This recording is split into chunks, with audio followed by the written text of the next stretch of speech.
የ25 ዓመት ወጣት ገንዘብና ስልጣን አይቶ ዓይኑን አያሽም።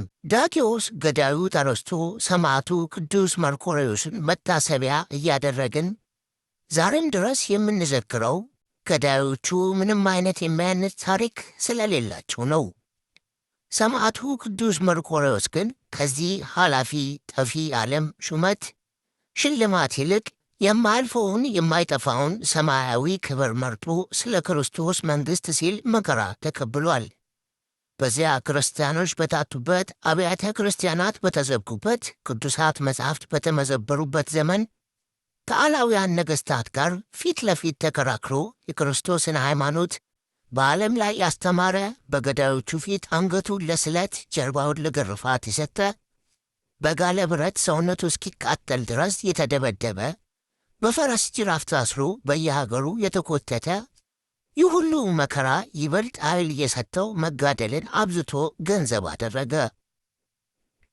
ወዳጄ ሆይ የ25 ዓመት ወጣት መከራ ካልመለሰው ገንዘብና ሥልጣን አግኝቶ ዓይኑን አያሽም ብሎ ያሰበውን ንጉሥ ዳኪዎስ ሊያማልለው ሴት ልጁን ጭምር አጋብቶ የሀብቴንና የመንግሥቴን እኩሌታ ውሰድ ቢለው፣ ቅዱስ መርቆሬዎስ ግን የአንተን ሀብትና ሥልጣን ናቅሁት፣ ብላሽ የሆነ የዓለም ጌጥ ነውና ጠላሁት።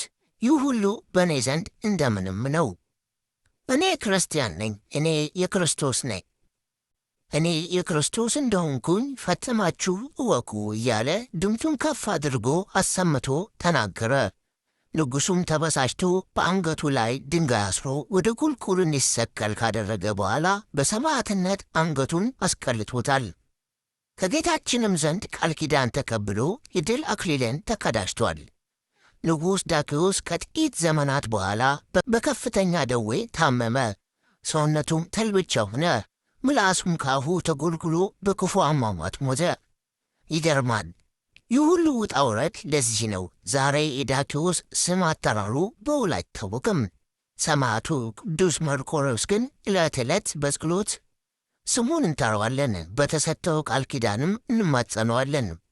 ዛሬም ይህንን የሰማዕትነት ሕይወት እያስከተሉ ያሉ ክርስቲያኖች ነገ የመታሰቢያ ቀናቸውንና የፈጸሙትን ገድል እያከበርን ለዘላለም በቤቴና በቅጥሬ የማይጠፋ ስም እሰጣቸዋለሁ ባለው አምላካዊ ቃል መሠረት ስማቸውን እያከበርን ስንጠራቸው እንኖራለን።